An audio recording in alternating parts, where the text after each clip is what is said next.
আজকে আমাদের ক্লাস 1 এ তোমাদেরকে শেখাবো এই থেকে জেড পর্যন্ত যে 26টি বর্ণ রয়েছে এই বর্ণগুলোর জন্য বাংলা প্রতিবর্ণ কি কি আমাদেরকে মাথায় রাখতে হবে। খুব সহজ টেকনিকে শেখাবো যেটার নাম হচ্ছে আশা করি এই থেকে জেড পর্যন্ত 26টি বর্ণের উচ্চারণ তোমরা সকলেই জানো। তো এই বাংলা উচ্চারণের মধ্যেই কিন্তু লুকিয়ে রয়েছে কোন বর্ণের জন্য আমরা কি ব্যবহার করব।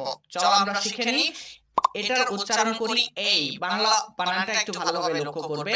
এই, B, C, D, E, F, G, H, I, J, K, L, M, N, O, P, Q, R, S, T, U, V, W, X, Y, Z.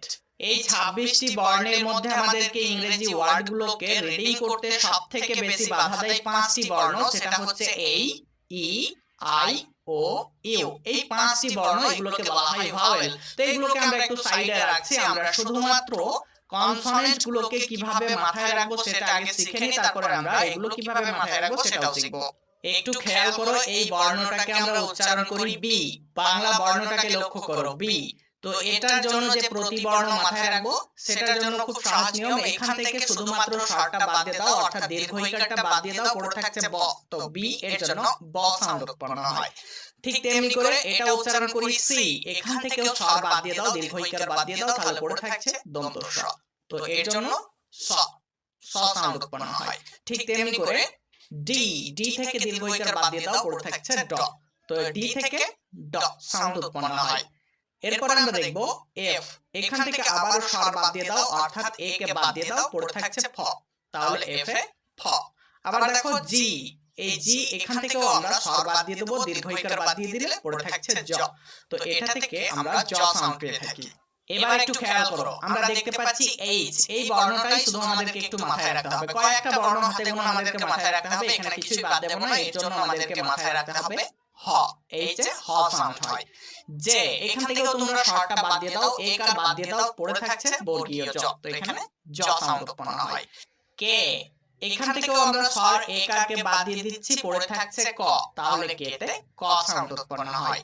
এল, এখানেও স্বরটা বাদ দিয়ে দাও, এ বাদ দিয়ে দাও, পড়ে থাকছে ল। তাহলে এল এ ল সাউন্ড উৎপন্ন হয়। এম, এম থেকে আমরা আবার স্বর বাদ দিয়ে দিচ্ছি, এ বাদ দিয়ে দিচ্ছি, পড়ে থাকছে ম। তাহলে এম এ ম সাউন্ড উৎপন্ন হয়। এন, তো এখান থেকে আমরা এ বাদ দিয়ে দিচ্ছি, পড়ে থাকছে দন্ত ন। তো এন এ ন সাউন্ড উৎপন্ন হয়। পি, এবার তোমরা এখান থেকেও দীর্ঘ ইকার বাদ দিয়ে দাও, পড়ে থাকছে প। তাহলে পি থেকে প সাউন্ড উৎপন্ন হয়। এবার আসি আমরা কিউ, এটা একটু বোঝার বিষয় আছে। কিউ কখনো একা একা উচ্চারিত হতে পারে না, সব সময় ইউ কে নিয়ে উচ্চারিত হয়। তাই কিউ এর পরে সব সময় ইউ কে বসাতে হবে, এই কথাটা একটু খেয়াল করতে হবে। তোমরা যদি ইংরেজি ডিকশনারি ফলো করো তো কিউ এর পরে প্রত্যেকটা ওয়ার্ডের মধ্যে ইউ কে খুঁজে পাবে, কিউ এর পরে ইউ থাকবেই থাকবে। তো কিউ এর জন্য আমরা শুধুমাত্র মাথায় রাখবো ক, এই সাউন্ডটা উৎপন্ন করে কিউ ক সাউন্ড উৎপন্ন করে। এরপর আমরা দেখব আর, আর থেকে আ বাদ দিয়ে দাও, স্বরটাকে বাদ দিয়ে দিলাম, পড়ে থাকছে র। তাহলে আর থেকে র সাউন্ড উৎপন্ন হয়। এস, এখান থেকে এ বাদ দিয়ে দাও, পড়ে থাকছে দন্ত স। তাহলে এস থেকে দন্ত স সাউন্ডটা উৎপন্ন হয়। টি, টি থেকে দীর্ঘ ইকার বাদ দিয়ে দাও, পড়ে থাকছে ট। তো আমরা টি থেকে ট সাউন্ড পেয়ে থাকি। ভি, এখান থেকেও দীর্ঘ ইকার বাদ দিয়ে দাও, পড়ে থাকছে ভ। তাহলে আমরা ভি থেকে ভ সাউন্ড পাই। এবার দেখো আমরা দেখতে পাচ্ছি ডাব্লিউ, এটা ভাওয়েল হিসাবেও কাজ করতে পারে, আবার কনসোনেন্ট হিসাবেও কাজ করতে পারে। তাই এখানে আমরা কিছু বাদ দেব না, এখান থেকে শুধুমাত্র তিনটা বর্ণ মাথায় রাখবো, সেটা হচ্ছে হ্রস্ব উ, হ এবং ও। এই তিনটা বর্ণ মাথায় রাখবো। এক্স, এখান থেকে তোমরা এ বাদ দিয়ে দাও, পড়ে থাকবে কক্স। তাহলে এক্স থেকে কক সাউন্ড উৎপন্ন হয়। তো একটু খেয়াল করতে হবে, এক্স থেকে আরো একটা সাউন্ড উৎপন্ন হয়, সেটা হচ্ছে জ। তো এটাকে আমরা বর্গীয় জ দিয়ে প্রকাশ করি এবং তার নিচে একটা বিন্দু যুক্ত করি, যেটা জেড এর সাউন্ড। এটা কিন্তু বর্গীয় জ এর সাউন্ড নয়। যেমন আমরা অনেকে বলি জেরক্স, কিন্তু এটা জেরক্স না, এটা উচ্চারণ হবে জেরক্স। একটু ভালোভাবে লক্ষ্য করতে হবে, আমরা জেরক্স বলি, বর্গীয় জয়ের উচ্চারণ কিন্তু এক্স দিয়ে উৎপন্ন হয় না, যেটা জেড এর সাউন্ড সেই সাউন্ডটা কিন্তু এখানে করতে হবে, খেয়াল রাখতে হবে। এস থেকেও কিন্তু ওই সাউন্ড হয়, তোমাদেরকে কোন একটা ক্লাসে শেখাবো। তো আমরা আগে এগুলোকে মাথায় রাখি, তারপরে সেগুলো শিখবো। ওয়াই, এখান থেকে হ্রস্বটা বাদ দিয়ে দাও, পড়ে থাকছে আই, তাহলে ওয়াই থেকে আই এর মতো সাউন্ড পেয়ে থাকি। আরো দুইটা সাউন্ড পাই, একটু খেয়াল রাখবে, সেটা হচ্ছে অন্তস্থ অ এবং হ্রস্বই। এই তিনটা সাউন্ড আমরা ওয়াই থেকে পেয়ে থাকি। এবার আমরা দেখব জেড। এখান থেকে একটা সাউন্ড উৎপন্ন হয়, সেটা হচ্ছে একটু ভালোভাবে লক্ষ্য করো। এই সাউন্ডটার জন্য কোনো প্রতিবর্ণ নেই, সেই জন্য এটাকে বর্গীয় জ দিয়ে লিখে তার নিচে একটা বিন্দু যুক্ত করা হয়, যাতে আমরা খুব সহজেই বুঝতে পারি এই সাউন্ডটা হচ্ছে এরকম। একটা উদাহরণ লক্ষ্য করো, তাহলে খুব সহজেই বুঝতে পারবে। আমরা এটা সকলেই বাংলা ভাষীরা উচ্চারণ করি জিরো, জিরো, কিন্তু এটা বর্গীয় জয়ের স্বাভাবিক উচ্চারণ হয়ে গেল, কিন্তু এখানে উচ্চারণটা করতে হবে এভাবে, জিরো, জিরো। দেখো জিরো, একটু ভালোভাবে লক্ষ্য করতে হবে, আমরা জিরো বলি কিন্তু এখানে জিরো বলা যাবে না, এটার উচ্চারণ হবে জিরো। এবার তোমাদেরকে কয়েকটা হাতে গোনা বর্ণকে মাথায় রাখতে হবে, যেমন সি থেকে আমি বলেছি স সাউন্ড হয়, কিন্তু এখান থেকে আরো একটা সাউন্ড উৎপন্ন হয়, সেটা হচ্ছে ক। তো এই জিনিসটা তোমাদেরকে একটু খেয়াল করতে হবে, সি থেকে শুধু দন্ত স সাউন্ড হয় না, এখান থেকে ক সাউন্ড উৎপন্ন হয়। ঠিক তেমনি করে জি, দেখো জিতে আমরা জ সাউন্ড পেয়েছি, এখান থেকে কিন্তু গ সাউন্ড উৎপন্ন হয়, তোমাদেরকে গটা একটু ভালোভাবে মাথায় রাখতে হবে। ঠিক তেমনি করে দেখো এস, এস থেকে আমরা স সাউন্ড পেয়েছি, এখানেও কিন্তু দন্ত স সাউন্ড পেয়েছি, কিন্তু এর আরো দুইটা সাউন্ড উৎপন্ন হয়, সেটা হচ্ছে তালবর্ষ এবং এই যে আমরা জেড এর সাউন্ডটা একটু আগে শিখে এলাম। তো এখানেও কিন্তু জেড এর যে সাউন্ড, এটা এখানেও তৈরি করতে পারে এস লেটারটি। তো এখানেও কিন্তু বর্গীয় জ দিয়ে আমাদেরকে তার নিচে বিন্দু যুক্ত করতে হয়। ঠিক তেমনি করে আমরা দেখলাম টি তে ট সাউন্ড উৎপন্ন হয়, তাই না? কিন্তু এর আরো চারটি সাউন্ড হয় তালবর্ষ, চ, থ এবং দ।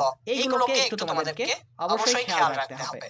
হ্যাঁ, এবার তোমাদের একটা প্রশ্ন হতে পারে যে দাদা সি এর উচ্চারণ কোথায় আমরা দন্ত স করব আর কোথায় ক এর মতো করব? ঠিক তেমনি করে জি এর উচ্চারণ কোথায় জ করব আর কোথায় গ করব? এগুলো তোমাদেরকে শেখাবো ডি টেকনিকের কোন একটা ক্লাসে। আবার দেখো এস এর কিন্তু তিনটে সাউন্ড, দন্ত স, তালবর্ষ এবং বর্গীয় জ এবং ঝ এর মাঝামাঝি সাউন্ড। এগুলো কোথায় করতে হবে সবই আমরা ডি টেকনিকের ক্লাসে শিখব কোন একটা পর্বে। এবার আমরা শিখব ভাওয়েল, যেগুলো আমাদেরকে সবথেকে বেশি ইংরেজি রিডিং শিখতে বাধা দেয়। এই পাঁচটা ভাওয়েল এত খতরনাক, যদি তোমরা একটু ভালোভাবে আয়ত্ত না করো তাহলে কিন্তু ইংরেজি রিডিং শেখা তোমার দ্বারা সম্ভব নয়। তাই তোমাদেরকে খুবই কেয়ারফুলি এগুলোকে আয়ত্ত করতে হবে। দেখো এটা আমরা উচ্চারণ করি এই, এটা আমরা উচ্চারণ করি ই, এটা আমরা উচ্চারণ করি আই, এটা আমরা উচ্চারণ করি ও, এটা আমরা উচ্চারণ করি ইও। তো এই ভাওয়েলের যে উচ্চারণগুলো আমরা বাংলা দেখতে পাচ্ছি, এই সাউন্ডগুলো কিন্তু আমাদেরকে একটু খেয়াল রাখতে হবে। এর উচ্চারণ এর মতোই হয়, ই এর উচ্চারণ ই এর মতোই হয়, আই এর উচ্চারণ আই এর মতোই হয়, ও এর উচ্চারণ ও এর মতো হয়, আবার ইউ এর উচ্চারণ ইউ এর মতো হয়। শুধু আমাদেরকে মাথায় রাখতে হবে এ থেকে তিনটে সাউন্ড, ই থেকে তিনটা সাউন্ড, আই থেকে দুটা সাউন্ড, ও থেকে তিনটে সাউন্ড আর ইউ থেকে দুটা সাউন্ড। তো আশা করি তোমরা 13টা সাউন্ডকে মাথায় রাখতে পারবে। চলো আমরা সেই 13টা সাউন্ড আয়ত্ত করে নিই। এই থেকে আমরা যে তিনটে সাউন্ড মাথায় রাখবো সেটা হচ্ছে অ, আ, এ, অ, আ, এ। তো একটু খেয়াল করো, তাহলে আমরা এই ভাওয়েলটা থেকে মোট 4টে সাউন্ড পাচ্ছি। আগে একটা করে নিয়েছি কারণ এই এর উচ্চারণ এর মতোই হয়। তো শুধু আমাদেরকে মাথায় রাখতে হবে অ, আ, এ। এরপর আমরা ই থেকে যে তিনটে সাউন্ড মাথায় রাখবো সেটা হচ্ছে হ্রস্বই এ, এ, হ্রস্বই এ, এ। এই এ সাউন্ডটা কিন্তু আমি খুবই হালকাভাবে উচ্চারণ করছি, যেটাকে বলা হয় সোয়া সাউন্ড। সোয়া সাউন্ড কি জিনিস সেটা তোমাদেরকে একটু বলে দিই। উচ্চারণের দিক দিয়ে দুর্বল। দেখো আমরা এই সাউন্ডটা পড়তে যতটা সময় নিচ্ছি, এই এ সাউন্ডটা পড়তে গেলে আমাদেরকে ততটা সময় নেওয়া চলবে না। এই এ সাউন্ডটার উপরে আমি যতটা জোর দেব, এই এ সাউন্ডটা পড়তে গেলে ততটা জোর দেওয়া যাবে না। এই এটাকে পড়তে হবে এ।